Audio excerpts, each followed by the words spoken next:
Today on Real Ghost Stories Online, after a terrifying late-night crash left her stranded on a deserted road, an older man appeared out of nowhere to help. But before she could even ask who he was or how he knew her name, he disappeared. Where did he go?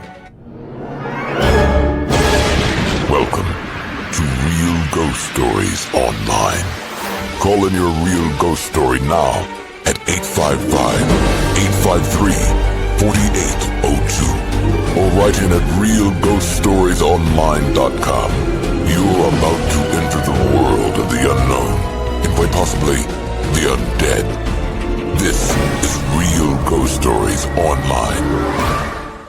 And it is, and yes, 855-853-4802 is our phone number here at Real Ghost Stories Online. If you want to share your real ghost stories with us, we'd love to hear them. Press subscribe wherever you're listening or watching us. We are on YouTube, and lots of you are finding us. If you're new to the program, welcome. We are glad to have you. You can take us with you, obviously, wherever you go on YouTube. But if you listen to podcast apps on Apple Podcasts, on Spotify, whatever, Real Ghost Stories Online there as well, be sure to press subscribe for even more content than we have on YouTube. There's a ton more episodes, honestly, on our podcast platform. So do, in fact, check that out. I'm Tony Bruschi. That is Carol Hughes. That's Todd Michaels. Hi, how is everyone today? Hey, good. How are you doing? Hey, I'm doing great. I'm having a nifty, keen time here today. That's swell, Tony. Yeah. I do have something I wanted to talk to you guys about. Yes. We teased this in a previous episode. Oh, so if you're connecting the dots, this is the episode. This is the thing. This is the payoff, everybody. Okay, let's hear it. I don't know that it's got a payoff. I just want your opinion. Well, damn.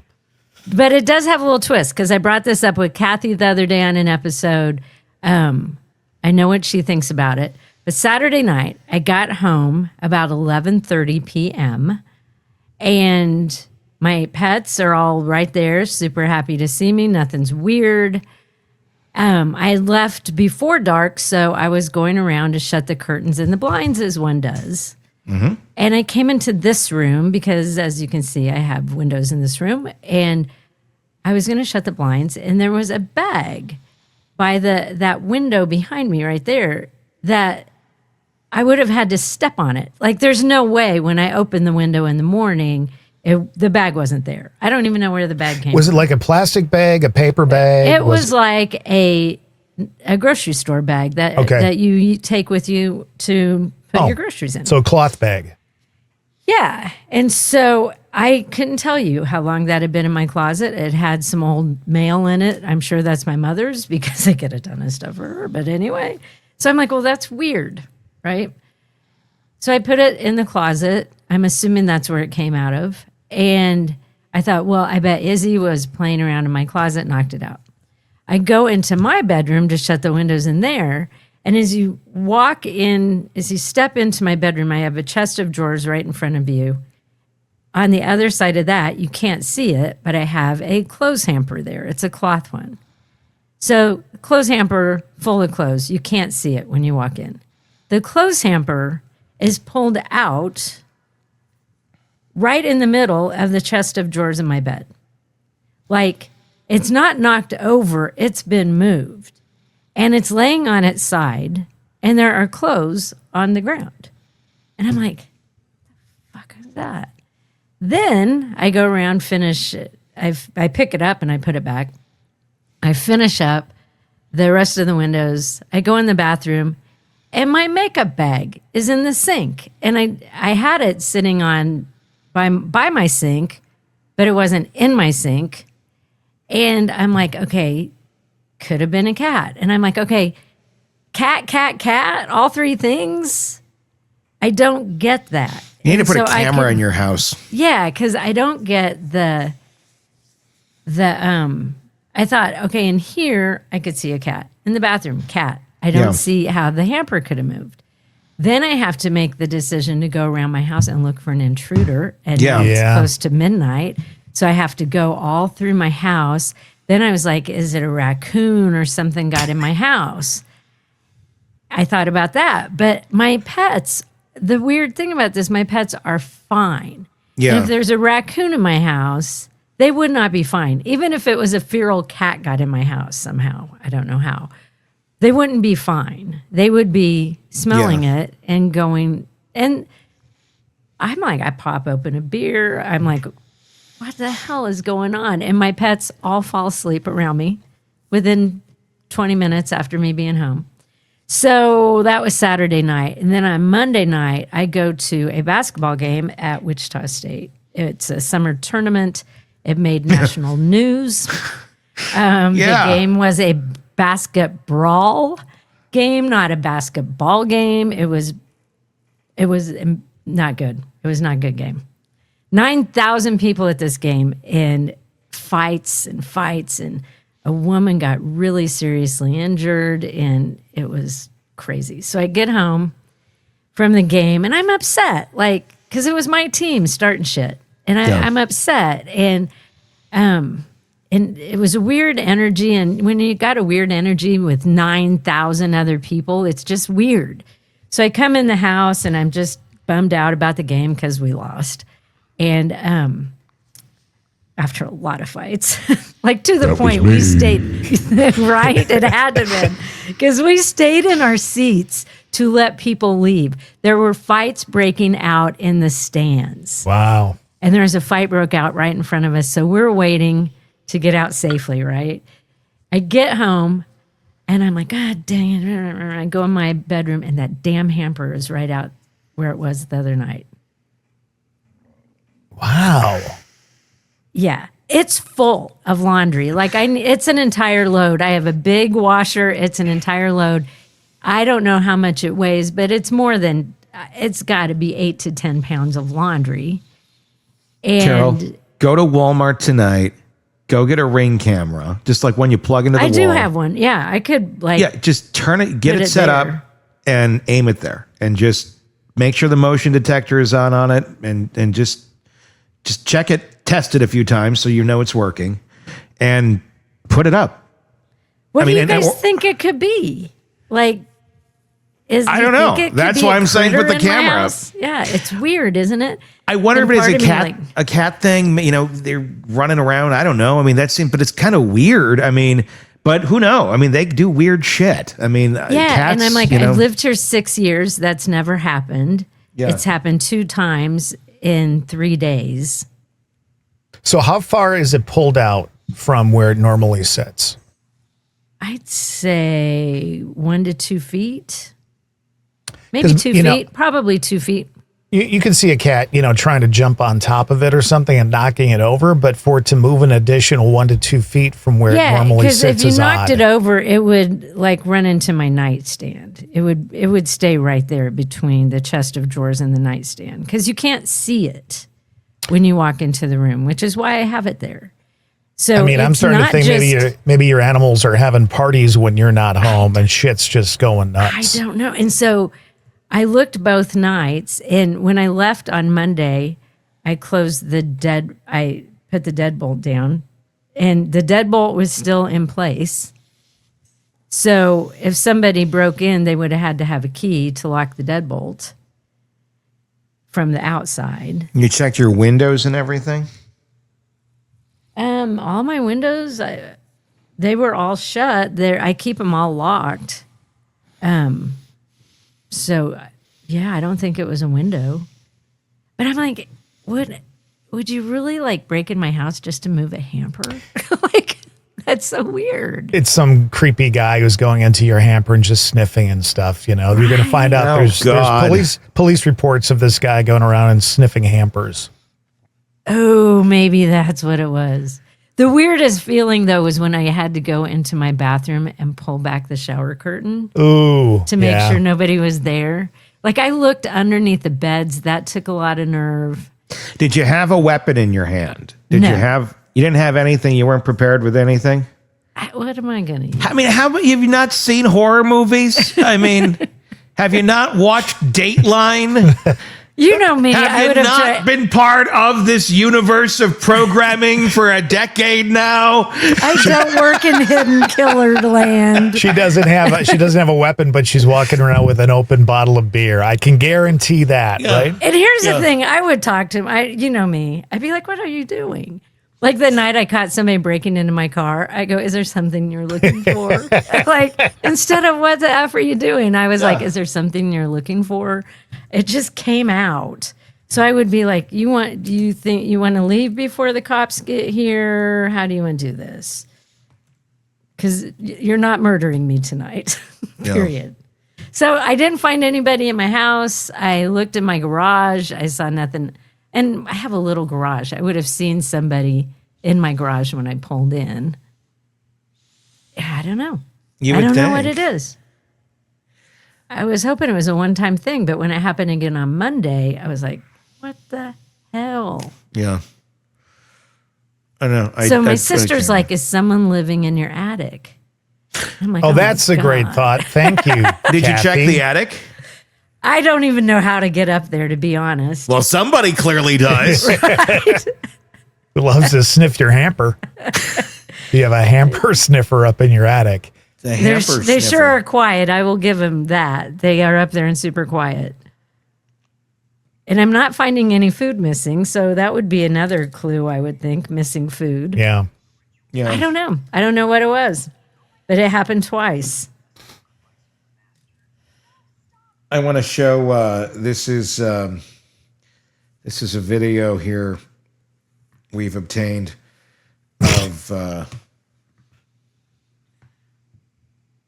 this is a cat. As we were saying, cats can do crazy shit. This is a woman catching her cat one night. Take a look. Look at the cat. He's picking up a mouse. A rat. He's holding it over a rat over a candle. She is clearly, the cat appears to be speaking. Oh my God. I mean, let's look at that again. It's on the internet, so it must be real. The cat picking up the mouse. Not AI at Holy shit. Holy shit. Oh, can you believe what we're seeing? The pentagram, the lit candles. Pagan feline rituals. They are taking over the world, and we have to look out for the pagan felines. They are coming for your children. That's what's happening at my house. That is happening at my house. They're just doing it in a secret place, and I haven't found their little altar anywhere yet. You're going to pull up the carpet at some point. There's going to be a pentagram in like mouse blood or something like that. Oh my God, just what I need. Yeah. That's funny you'd say that, because I was just talking with one of my friends the other night about, I want to pull up my carpet. Now I don't know that I want to get rid of the carpet. You may not want to do that. No. I'm going to wait till the hamper quits moving on its own. That's a good question. What would you do if you pulled up your carpet and saw blood? That was the original lyrics for the What Would You Do for a Klondike Bar? What would you do if you pulled up your carpet and saw blood? And they're like, Klondike Bar, that works better. But Carpet Tile was going to use that to sell carpet.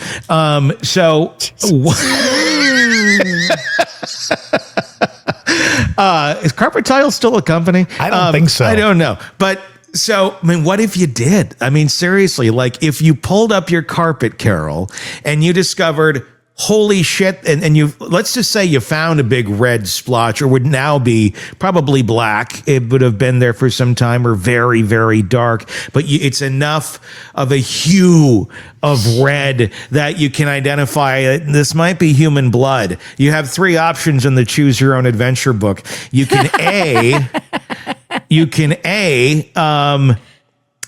put that carpet back down and pretend that never happened. B, put new carpet down and pretend that never happened. Or C, identify what that substance is and take the gamble that it might be human blood and deal with whatever that would be. And what would you do? There's no D? Like the obvious one, you didn't even say anything about moving. Oh, moving. Oh, moving. Right. Oh, yeah, that's a good one. You can move too. Yeah, right? because I'm in my head. Would you say anything though if you moved? Would you just put that carpet down and say, "I'm good"? Maybe the next person can find this. Well, I got it in the mail the other day, a letter from some flipper guy, and he wants to buy my house, and there was a fake check in there for $90,000 more than what I paid for my house. I would sell it to that guy. Flip it. Perfect. Clean up the blood. I'm moving out. I made $90,000 in 6 years. Yay! Would you tell them about that? You knew the blood was there? Well, I think they could see it because I would have my carpet half ripped up. You wouldn't just put it back down? I don't know. And pretend that you didn't know a thing about it? If he's a flipper, really he doesn't care. He doesn't care. Yeah. See, that's the thing. I'm really, really honest. Yeah. As I think you know.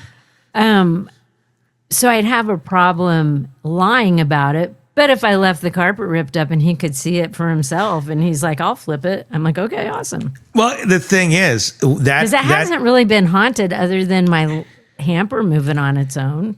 if they were to take that sample and find DNA on it and they could match it to somebody, that could be a key piece to a crime that may be unsolved. So there's that whole line of like what the consequences are of saying fuck this versus but again, fuck this. I mean, at the same point, you have your own life, you have your own investment, you stand to lose whatever. Now having a murder house, that you didn't know that you were getting into. Right. So people are going to do what is going to be, usually most beneficial for themselves. And this is a tough one. It's kind of a weird choose your own adventure. What do you do? And what if you could you sue the previous owner because they didn't disclose it to me? Well, I mean, you could sue them. It doesn't mean you're going to collect anything. But then, and did they know about it? That's the other thing. Because I didn't know about it. The question would be, are they collectible? Meaning if you sued them and you won, would you truly get anything, or would this be a 1,000% waste of time? If they were collectible, you probably could. Yeah, but you'd have to prove they knew. She owns a real estate company. Get it done then. Sue anyway. But what if they tested the DNA? This is like right out a twist out of a movie. What if they tested the DNA and it came back to unknown blood and me? Or murder victim blood and my blood. And I'd be like, but I didn't do it. That has been nice working with you, Carol. Be like, I knew all along. I knew it. I knew it all along. Only on this show could we go from a hamper that's been knocked over to a murder house story. That's how quickly we turn things around here. Next week on the show, Carol's going to say this is guys aren't going to believe what happened this week. Yeah, exactly. My hamper moved again. I found my hamper in the other room. And then there's blood underneath the carpet. And it all connects to the crutches and the murder she shed. And finally, the world makes sense. All right, let's go to our caller. Wait, I will have to say this, though. The creepiest thing that you said, though, today was somebody coming in and, like, sniffing my laundry. There are so now I can't get that out of my head. So I have to go someplace tonight. And before maybe I leave, do some fucking laundry, I'm going to put Carol, the laundry so there's not in your hamper. And then they're going to get in here and they're going to be like, oh, damn it. She washed her clothes. Dang it. Yeah. All right, let's go to our first ghost story at 855-853-4802. Hello. This is Megan. But this past week, I've been listening to some of the older episodes, and I heard an episode about someone. It was kind of like I don't think y'all called it this, but a guardian angel type situation where, someone was kind of saved from a bad situation. And it reminded me of something that happened to my mom probably like 20 years ago. And so I wanted to call and tell you guys the story because it's really cool. One night, my mom was driving back from a friend's house. She was driving home. It was probably about 11:30 at night, maybe even midnight. And the roads that she was on were like country roads, but she was about to turn onto a main road that had like 4 lanes. So it was a pretty big road during the day, but at nighttime it's dead. So she is coming off of the country road. She's about to turn right on a red light, and to her left is a hill. And anytime cars are coming, you kind of don't see them until they're right up on top of the hill. So it's not really safe to do, to turn right on red there. But this was nighttime. There was barely anyone on the roads, and she figured she'd be able to see their lights coming up over the hill so that she could probably just turn out and be safe. And she didn't see any lights, so she goes to turn out. She's taking her right turn, and all of a sudden, a car comes flying over the hill with no lights on and sideswipes her. Her car starts spinning around in circles. She doesn't even know how many times it happened, but the driver's side door was what got hit. Hold on, my dog's barking. Hush, Lou. So she spins and spins and finally stops in a ditch. So half of her car is in the ditch, and the butt of her car is kind of sticking up towards the road. And she tried to get out on the driver's side but couldn't. So she climbs over to the passenger side seat. All this time she's trembling and in complete shock of what just happened. And she walks around to the driver's side of the car, and she notices that there's no other car. I mean, she just got hit by a car, and that car didn't even stop. And it's really late at night. All the businesses around that area were closed for the evening. And this was before every single person had a cell phone, and she was not one of the people that had a cell phone. So she was like, crap, what am I going to do? I guess I just have to sit here and wait till a car passes by, or I could walk. But she, at this point, needed to get her composure because her knees were trembling so bad. So she just kind of sat down beside the car and leaned up against it and just was trying to calm down. And she's sitting there, no one's around, and all of a sudden, in her peripherals, she sees this man walking up to her, and she looks over at him, and he's an older man, and he looks completely normal and nice, but it still made her nervous. 11 o'clock, a man's walking up to her, so she was just kind of like, hi, and he's like, hi, Amy, and he calls her by her name. She's never seen this man in her life, and he's like, are you okay? And she's like, I think so. I don't hurt yet, but I'm kind of scared and just shocked. So he stands her up, and he twirls her around and kind of looks her up and down. And he says, it doesn't look like anything's too wrong. It doesn't look like you've injured yourself. And he said, I have those things that you light up and put them in the road to make sure other cars see it and don't hit you. Whatever they're called, sparklers. They're not sparklers, but you know what I'm saying. He pulls them out of his back pocket, lights them, puts them in the road, and he says, I'm going to go get you help. You stay right here. So she says, okay. And about this time when he starts walking away, she starts thinking, how did he know my name? Like, I've never seen this man in my life. Where did he come from? Why is he walking at 11 o'clock at night? And by the time she turned back around to call to him and say, hey, I'm going to come with you, because she didn't want to sit there by herself. She was creeped out. He had disappeared. He was like not even there anymore. So she's sitting there confused and scared, but relieved that she was able to talk to someone. And a couple of minutes later, she hears sirens. And we don't know who this guy was, where he ended up going. There's no way that he could have disappeared and her, not see him walk into a building or something, because it was a very long stretch of road. And he didn't go up the hill where he would have disappeared. He went the other direction. So it's just a really interesting story. The siren or the emergency people ended up getting there and checking her out. She wasn't injured. She asked who called 911, and they weren't really able to come up with that answer because they're not the dispatchers. They're just the emergency people. But it was just a really interesting thing, and we think it was her guardian angel. Anyways, that's the story. I thought it was really cool, and I wanted to share that with you guys. Bye. It is Thank interesting. You for sharing. Yeah. I think the weirdest part of that is that he knew her name. The rest of it, you could be like, you could dismiss it. She was confused. And maybe she was confused and thought he said her name. Mm-hmm. I don't know. But just when you add that together with then she turned around to be like, hey, I want to go with you. I don't want to be here by myself, because you wouldn't feel very safe. Yeah. Being out there waiting for help. And the whole thing's just strange. I do like to think it's a guardian angel. It is a good thing, though, that, now, we've heard stories like this for quite some time, and AAA has listened. They have a brand new service where when you're out in harm's way, sometimes the call for a service technician, depending on how busy the day is, that can be hours sometimes.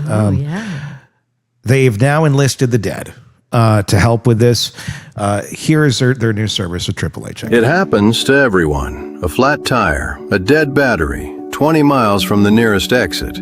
For over 100 years, AAA has been there, but sometimes we can't get there in time. So we found someone who can. Introducing AAA Supernatural Roadside Rescue in partnership with the Holy See. Now when you're stranded, help comes from beyond. Meet Earl. Earl serviced automobiles in Dayton, Ohio from 1948 to 1963. Earl died in 1963. Every soul in our network is sanctified, background checked, and released by the church for roadside service. They'll jump your battery, and if you're frightened, they'll simply sit with you until morning. But some dangers require more than comfort. That's why AAA now offers optional infernal coverage in partnership with the Church of Satan. When a predator approaches, we deploy the damned, or encounters oncoming traffic on a road that has none. Infernal Assist is fast, permanent, and completely untraceable, and you'll never even know it happened. 3 plans, 1 number, total peace of mind. AAA Supernatural Roadside Rescue is a joint venture of AAA, the Holy See, and the Church of Satan. Do not ask the soul its name. Do not thank the soul. If the soul that arrives is someone you knew in life, remain in your vehicle and do not make eye contact. Infernal coverage requires a signature in a medium other than ink and cannot be canceled once activated. AAA is not responsible for anything that follows you home. Roadside rescue does not constitute salvation. Coverage void in Nevada. AAA Supernatural Roadside Rescue. Someone's always watching. Call 1-800-AAA-SOUL or ask your local agent while they're still with us.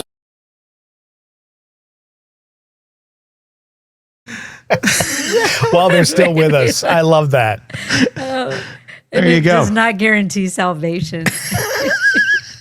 I like, and you can't hardly hear it, but when the part where it's, somebody, some bad person comes up, and Satan has to jump in, the woman goes, "Thank you, Satan."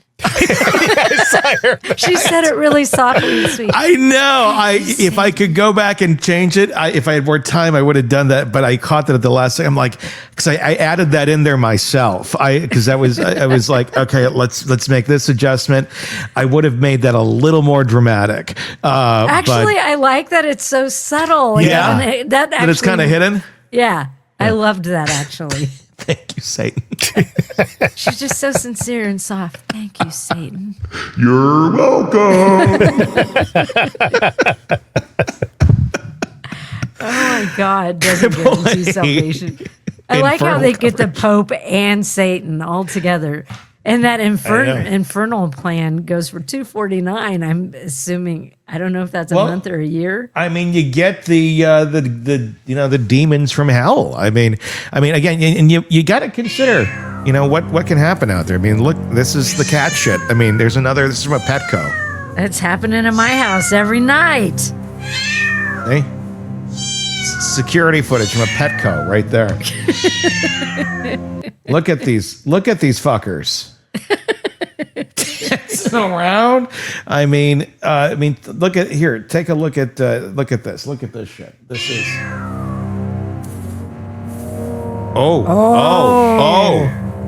Oh, they're standing up. Oh my They're God. walking on 2 legs. Holy shit. Yeah, that's, I'm telling you. I don't want my cat to. My cat I was just going going to to say, you're going to get that Ring camera now, Carol, and you're going to see your cats doing that shit. My cat's right there. I got to block. Yep. Yeah, I don't know that I want to know what's on the damn Ring camera. Well, what if you watch the Ring camera and it just comes out all by itself? And then I'm like, or what if it's like a possum and I'm like, oh my God, now I have to move for sure. It's a possum in my house. Possum? Which I did really think that. Poltergeist. What would you rather have, a possum or a poltergeist? Let's play the game, everybody. Dun, dun, dun. Possum or poltergeist? I have to go with possum. You would go with possum? Yeah. What about you, Todd? Possum or poltergeist? I think I'd go with possum. Yeah, definitely. What about you, Satan? Well, I am the king of the damned, so, I just love those cuddly little guys. I like to, I like how they play dead, and they're just so cute. I like to cuddle up with them at night. Me and my possum buddies. Yeah, we call them the Possum Posse, and we chill.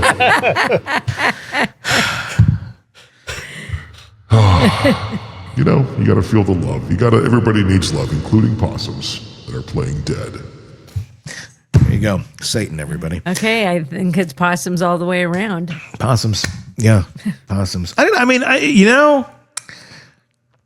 be kind of fun to have a poltergeist, I think. I don't know. I mean, At why your not? House? I haven't. I've had a handful of semi-paranormal experiences in my life. Never any one thing where it's like shit's moving around and people are like, you don't want that. You're probably right. I don't. But now you've got 2 teenage daughters living in your house, so that could become an actual poltergeist. That's true. That could. I should print out just like books about witchcraft and stuff in the house just for fun, just like coffee table books. And don't say anything about it. Like, oh, interesting reading here. All right, let's do a little bet. If you did that, how long do you think it would take for anybody else in the house to notice? That the children are practicing witchcraft and performing spells. And would Harper just say, it's just dad being dad because there's skeletons in the shower, or would they,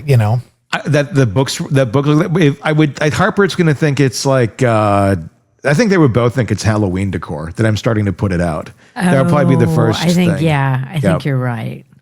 Yeah, because it is that time of year for you. Yeah, we're getting there. Yeah. I'm kind of ready, decor I think. usually comes by September. You frequently start like Labor Day. Yeah, we're usually around there. So we're I think all the stores have it out. I haven't been to a store in months because I'm a hermit. but I imagine they do. I mean, I remember like At Home usually had their Halloween stuff out by June. So I would imagine we're there here. Oh yeah, I think I saw it I did go to the store. I still do that. Yeah. And I did see some out recently. Yeah. I think I was at Walmart. I was told we need to pare down on skeletons here at the house. Wait a minute. Back it up. Back it up right now. Who told you that? It was told in a very loving way from my wife. Honey, we might need to pare down on skeletons because there's literally a whole closet of them right over here where it could be used for like actual space of storing things. Right. But I have a lot of skeletons and I don't really decorate with them anymore either. So she doesn't like the skeletons. Oh, she does, closet. but we have to. But just maybe not 25 skeletons. Maybe pick your favorite 5. Was she? But was she literally talking about the skeletons in the closet or your skeletons in the closet? That's true. Maybe I was taking it the wrong way. Yeah, maybe she wasn't. Maybe she loves the skeletons in that closet. It's all the shit you got going on. It's like, oh shit, that totally changed the meaning of this conversation. You might want to have another conversation with her. Carol brought something up. Or we could have a therapist session right here on the podcast next week with the two of them, Carol. You know what I want to do? Love it. Have you seen the stuff where the projectors are on the house and they do shit? Yeah. Those look neat. I think that would be fun to do for like a theme or something. That I think would be really cool. I haven't decorated the last 2 years outside. I just haven't been honestly in the mood to do it. And I don't know. It's usually the days I had to do it. It's super hot. It always kind of worked like that. Super hot when I do it, and then like ungodly cold the day I take it down. Yeah. And it was just, I don't know. It's been a busy last 2 years, and I just didn't do it. I didn't set anything up.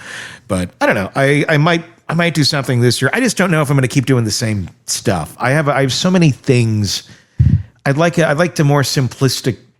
I don't know. I think as I'm getting older, it's just like, that's a lot of work. Yeah, but Tony, remember, you are married now. She gets a say how you decorate the house outside. That's true. So having blood coming through the windows might be, yeah. So you might come up with a whole new approach to decorating the house. Be open to it. Oh, looks like the pentagrams are in.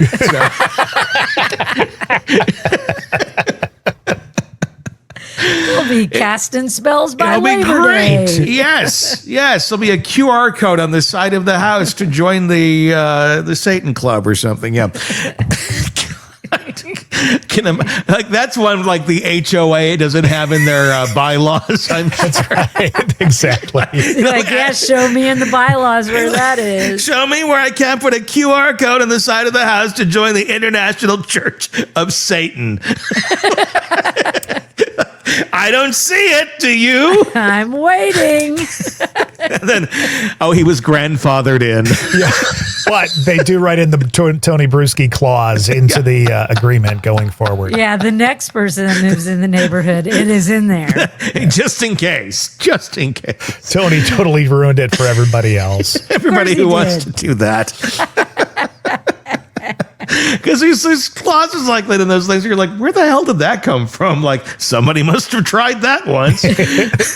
All right, that's going to wrap up this episode of Real Ghost Stories Online. If you want access to our bonus episodes, advanced episodes, and all that stuff, check us out on Patreon and Apple Podcasts, wherever you get your podcasts. Go check us out. There's even more episodes of the program in audio form on our podcast platforms. On YouTube, press subscribe. If you're not already on our YouTube channel, go and check it out, watch the show, and see all the stuff that you're hearing. Until next time, for Carol and Todd, I'm Tony. Thanks for listening to Real Ghost Stories Online.